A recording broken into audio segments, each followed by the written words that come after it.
people around the world move to cities, Indian exports will get a boost. So as people migrate into urban centres, exports from India are going to basically go up. Let's find out why on the knock-on effect.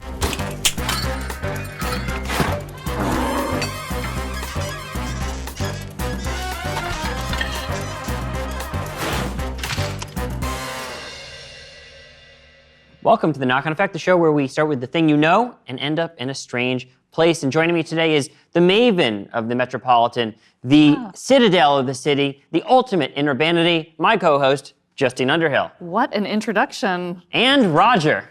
Thank you. I was going to say you were my favorite export, but you know what? Yes. I think just Roger today. Yes. Yes. No comments about my outfit this time, or? Well, it's getting more and more Christmas as we sort of head in, but you're going to have to really work hard to outperform that one. Well, I'm very glad you said so, because I actually have here a little gift for you. Oh, this, I think, is this is a beautiful number. You want to throw it on? Will it get in the way? Yeah, no, throw it on. Why not? Perfect. Yeah, I like that. Something about it reminded me of you. I'm not really sure. Roger Daltrey, Roger Hurst. Will it fit? It is from the women's section. I will, as a little caveat. More like Morrissey wearing a... I think. Oh, yes. That's really glorious. That is fine. fantastic. Yeah, I'll keep it. Okay, lovely. All right, very good. Now we match. So I'm gonna let's get into it here, because my job is to get both of you. You're both guesters today. I'm gonna get you from what's going on in the flow towards cities and start there and get you to Indian exports. Would you like to hazard a guess of where we're going? Is it that as more people move to cities, urbanization, greater infrastructure, is it that India's now starting to overtake China as a major exporter of things like refined steel that goes into building buildings? Justine? Okay. As more people move into cities, they're going to need more things to fill their homes in these cities. And so because of that, we're going to be maybe buying more things from India specifically. I will say that you're both on the right track. You're both on the right track. But I have something very specific in mind, which you will find out. So yes, I'm starting where I start all my days, in the city, but not just New York, not just the United States. There's a huge flow toward urbanization. There's a recent report from the UN Department of Economics and Social Affairs that right now, 55% of the world's population lives in cities, and that by 2050, that number is going to rise to 68%. That's another 2.5 billion people in cities around the world. And most of the growth is coming in Asia and Africa, particularly India, China, and Nigeria. And this is just because people are moving out of rural areas? I mean, or it's just the birth rate in cities is higher? Like, what is this? It's largely technology and agriculture means that you don't need so many people on the land. They move into the cities. And I think it's going from 1 billion in 1952, it would be 6 billion in 2050. Yeah, I mean, the main reason is that it's been called a byproduct of economic growth, urbanization, that is. And you see people manufacturing something. It's essentially urban in nature. It's a lot of people in one place making something. And so honestly, the story of urbanization is just the story of human civilization. I mean, you go back to before we were humans, and it was a very rural situation. And now we're all living in cities. I mean, just to put some numbers on this, in 1800, the percentage of people in cities around the world was 2%, because it was a very agrarian world. And now it's interesting. I never really thought of it until I looked at those numbers from going way back, but it's just the story of our progress. There's a ton of different directions. I don't know, do you want to guess which one we're going to focus on? This is going to be really a random guess here. Probably that in India, one of the societies that's still in its phase of urbanization, and therefore it's moving from an agrarian to an industrial nation, and therefore it's going to move away from farming and food towards things that build houses. Well, you know what? That would be that's actually probably the most obvious knock-on effect of urbanization, is that India is manufacturing more things and exporting them. But actually, we're going to talk about obesity. Okay. So I have numbers. It's hard to put numbers on these kind of things, because it's a lot of data with different reporting structures, but I have numbers from the World Health Organization, which is pretty much as good as it gets. And why don't you guess here what percentage of adults around the world are overweight or overweight or obese? 10%. I'm going to go 55. Right between. It's 55%. It's 39%. Oh, that's still way more than I thought. Well, it's kind of more people dying I of know, I like obesity. Justine's guess because then this number was impressive. Yeah, There's like, it's more people dying of obesity and overeating than starvation. this is true. Overweight and obesity linked to more deaths worldwide than underweight, which I don't want to say any global health crisis is a good thing, but that's kind of, I don't know. That's kind of what the fact that more people are dying of overweight than of underweight. Don't you think Yeah, that's but it's because, I mean, they're dying of overweight because they're eating very, very bad, low-quality foods, whereas actually those same people, if they could get access to higher-quality foods, they'd be getting a much better and balanced diet. Yeah, I second that. Yeah, but if you eat less low-quality foods, you're not. Or you eat cheap, addictive stuff that makes you fat and die early anyway. It's the US and now China, maybe a bit of India and Europe. That's where it really comes from. So. Well, yes, it's true. So there's more people who are obese than overweight in every region except parts of sub-Saharan Africa and Asia. And we're even seeing obesity rise in low and middle income countries, particularly in urban settings. This is the connection here because there's basically two main factors that the WHO looks at for the rise in obesity. One is an increased intake of energy-dense foods that are high in fat. The other is an increase in physical inactivity due to the increasing sedentary nature of many forms of work, changing modes of transportation, and increasing urbanization. So the Harvard School of Public Health narrowed it down really to 5 reasons that urbanization leads to more obesity. One is more high-calorie foods, more multinational supermarkets, more fast food chains, thank you, McDonald's, more passive transportation instead of walking or biking or riding a horse is still passive, but it's a lot of cars and that sort of thing. Less open space. When you're trick-or-treating, you don't go as far between houses. Well, and also for other reasons. And more mass media, so there's more exposure to mass media marketing of food and beverages, which kind of goes to the addictive thing. And less work-related physical activity. The jobs are more sedentary. Manufacturing jobs are more sedentary than farming. So for all those reasons, urbanization seems to be leading to more obesity. I mean, it seems like this is a trend that would also happen even if it weren't for urbanization. So sedentary work, even if you were in the suburbs or in rural America, you're going to be oftentimes working in an office rather than plowing the fields or going outside. And even if you live in suburban America, you're still going to be driving everywhere. So it's not necessarily urbanization. It's just a change of our lifestyle. I really agree with that because it seems that, just as I said that urbanization is the story of human progress, it's really, human progress is the thing that's leading to urbanization and to obesity. Obesity is another just effect of progress leads to, rather than running around chasing gazelle, we're like sitting here typing on our computer and waiting for someone to bring us some gazelle. That's human progress. We should have a bumper sticker that says obesity is human progress. It is. You see how it's tripled from 1975 to 2016 as much of the world has become more urban, more manufacturing based and has more access to media. I think the access to media is probably less important. It's kind of, technology on the land. You spend your whole life, well, if you were spending your whole life farming, but now a tractor or a drone can do that. You go somewhere else. That's the urban centers build up. It's technology as well. And I think also that people are rational and they know they're going to get more money, they're going to get better wealth in these urban centers, and then more money means that they can have this greater variety of food, of which a lot of these lower quality but higher protein products are ones that they can get, and higher fat products, obviously. I would say there's a correlation between these trends, but not necessarily causation.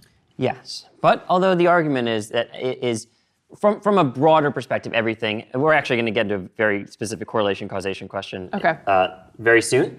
But from a broader perspective, I mean, people who move to cities do seem to be more likely to get obese. So that's, and now we're going perhaps a bit controversial because it deals with an open question, a big open question in science and public health. And the question is, well, let me tell you the underlying fact first. We know that there's a high correlation between obesity and depression. What we don't know is which way the correlation runs. This is very well documented. It happens especially in women that more obesity leads to more depression. In men, there's what's called a U shape, where very underweight men are more likely to be depressed, men in the middle are less likely, and very overweight men are likely to be depressed as well. In trying to parse out the causation, there's a very, very recent paper published in November 13th in the International Journal of Epidemiology, peer-reviewed journal, published by Oxford University Press. You can see I'm bolstering my case because I don't want anyone to get...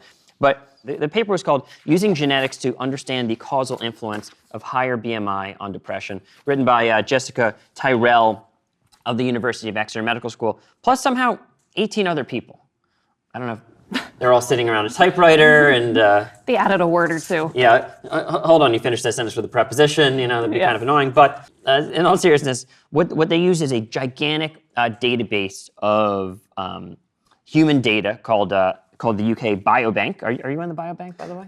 I may well be, unknown to me, but probably. Yeah. So they use this huge data set of British folk, and they found people whose genes suggested they had a higher propensity to have a higher BMI, body mass index.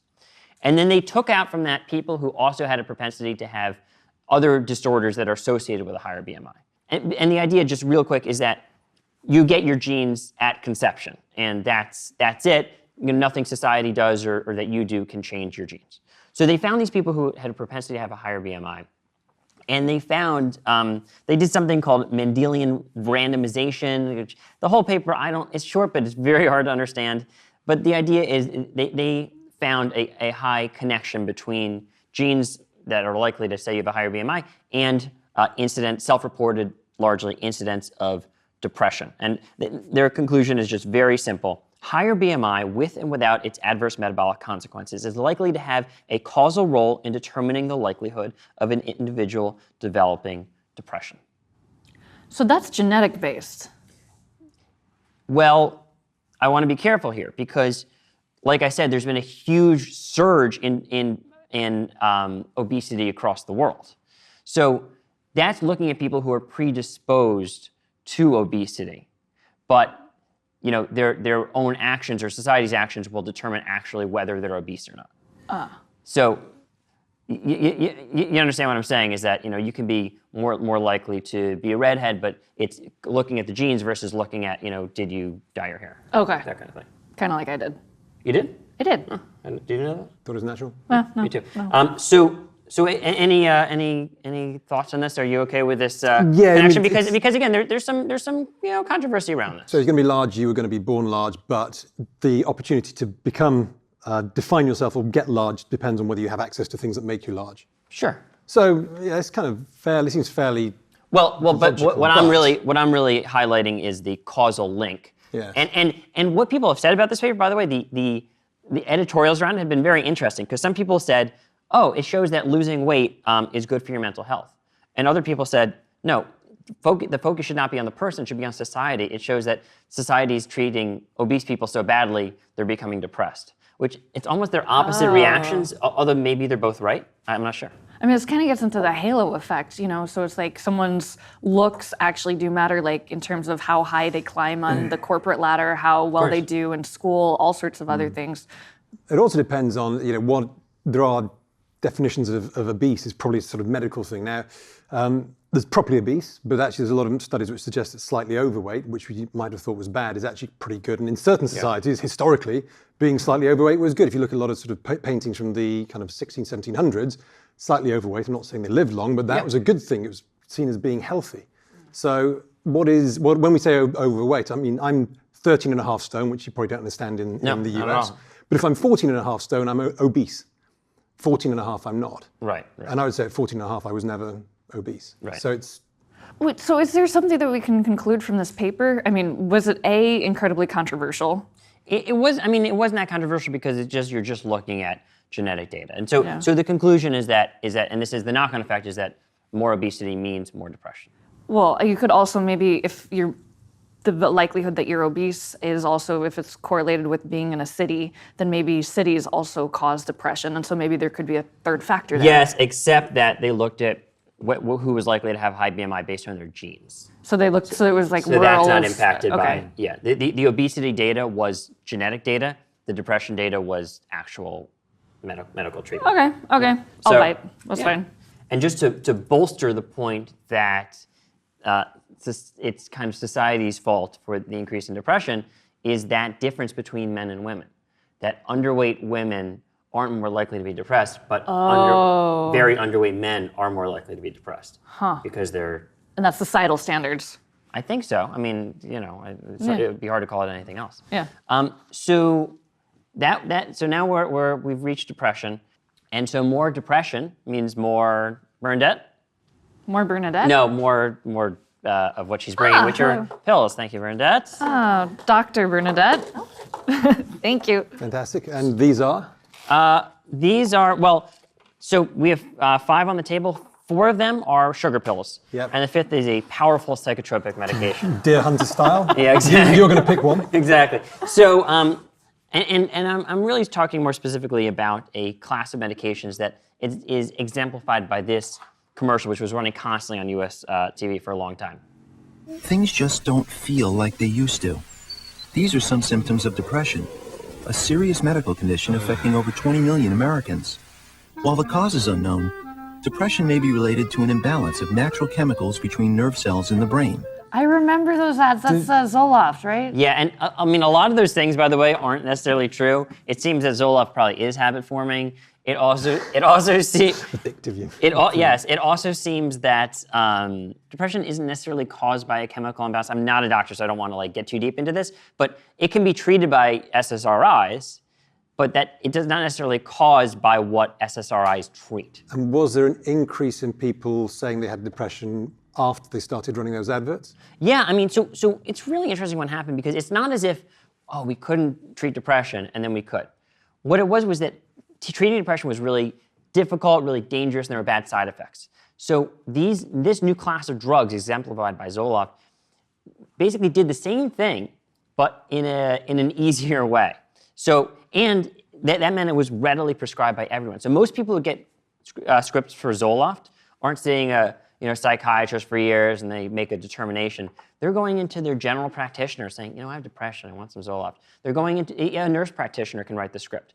So it's really being written, and that was really the change that caused so many people in the United States to start taking these things.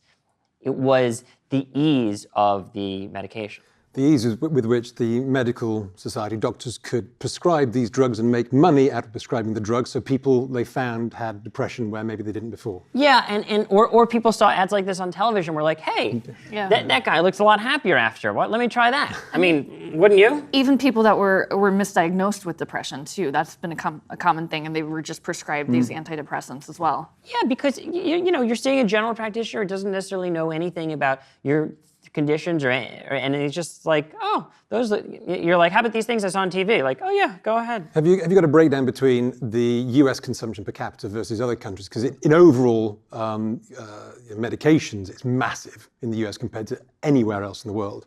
Yeah. More depressed people in the US when they shouldn't be because it's got quite a lot going for the country. Well, we also have quite a lot of obesity Yeah, and quite a high level of urbanization. So yeah, they all go, but probably higher level of consumption of this versus urbanization than any other country.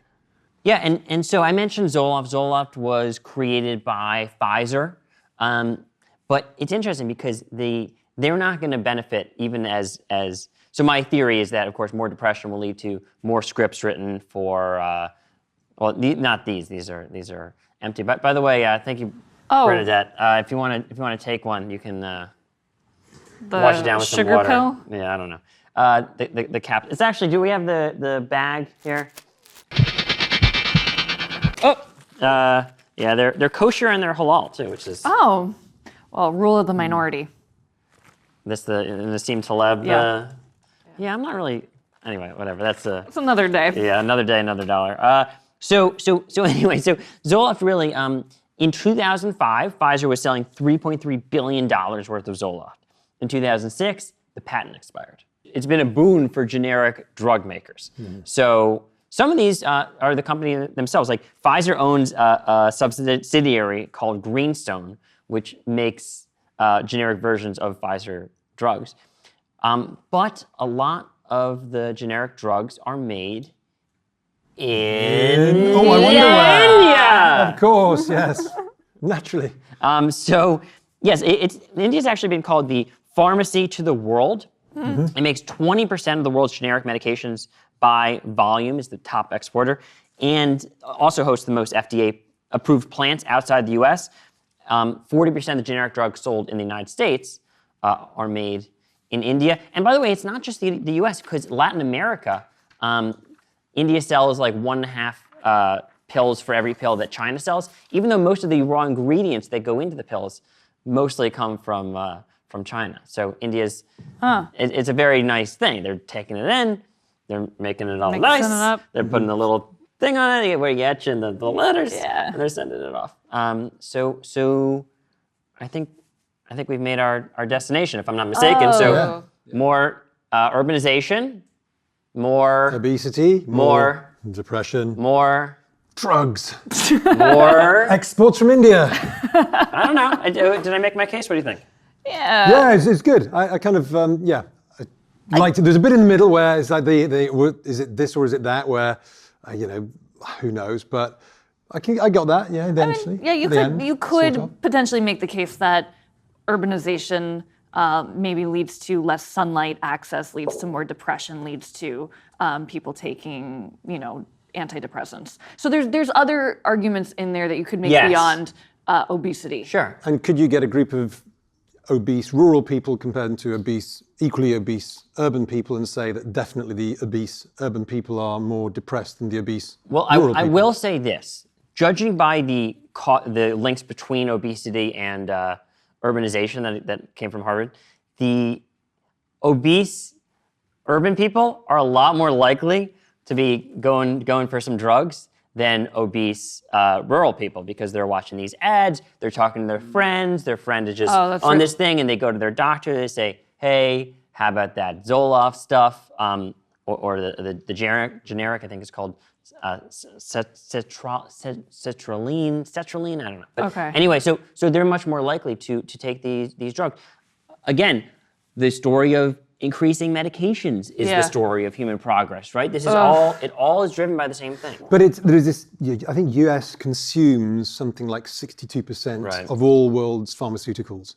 And obviously it's not 62% of the world's GDP or population. So there is this incredible demand in the US, and some people sort of say that the massive growth of the sort of psychologists community and the shrinks, whatever, was a replacement for religion and things, and that was kind of identity, and people's identity became kind of, oh God, I'm scared of myself, went to pharmaceuticals, and I think that's kind of part of the story. Yeah, we get pretty deep here, right? Yeah, sometimes. Well, and it's also important to point out that this is on the margins in the sense that maybe this trend would have happened anyway in terms of technological progress and medication and then overprescription and stuff like that. Sure. But urbanization, for whatever reasons, could help push that even farther. Yeah. So if we ended up with a fully urbanized world with drones working in the countryside, do you reckon that there is a way that we could re-educate people who have a tendency towards obesity to allow them to actually no longer be obese? Yes.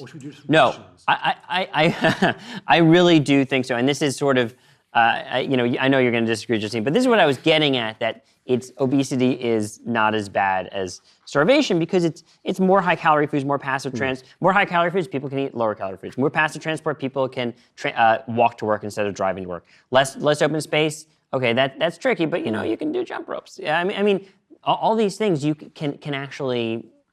It's easier to do something about than I have no money, I can't buy food. Yes, as an individual, you might still be you might not have much control over the fact that you have a propensity towards obesity, but at least there is something you can do.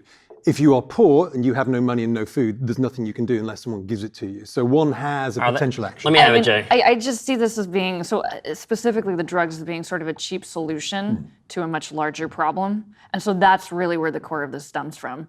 So whether it be for food, a cheap solution being, eating Doritos, eating Twinkies, eating whatever terrible, eating McDonald's, a cheap to your hunger, a cheap solution to your mood or your feelings is taking drugs. And so this is why we see the opioid crisis. This is why we're still going to see all these drug crises. There's so many different aspects that you have to fix. And so whether it be the food aspect, whether it be sunlight, I think is a big part of this. Sure. Whether it be people getting outside, why don't they get outside to exercise? Maybe it's because of climate. Maybe it's because, so there's all sorts of other factors in there. Hard to jog in the smog. Yeah, I mean, and it's hard to. I mean, if it's too cold or if it's too hot, you don't really want to go outside. I mean, so you It kind can of be have hot to. and cold in rural areas as well. Yeah, but then in a rural area, you're kind of forced to go outside. But Well, then, force yourself. yeah, okay. Well, I think there's so many problems, including, I mean, especially with the drugs that need to be remedied at the same time. All right, I'll let you lead on remedying all the world's problems. Sure. All right, thank you for joining us this week on The Knock-On Effect, where we have a new episode every Thursday on realvision.com. We also do a podcast version. We get a little deeper. Maybe we'll talk about the demise of religion, how it's led to a new religion in psychotropic medications. Yeah, I like this theory, yeah, by the way. yeah. And I think that's it. Yeah, you guys can catch us every Thursday, and make sure to sign up for your 14-day free trial at realvision.com/knockoneffect. It's good having you around, Professor, by the way. Been a lovely, lovely week in New York. Very good. See you guys next week.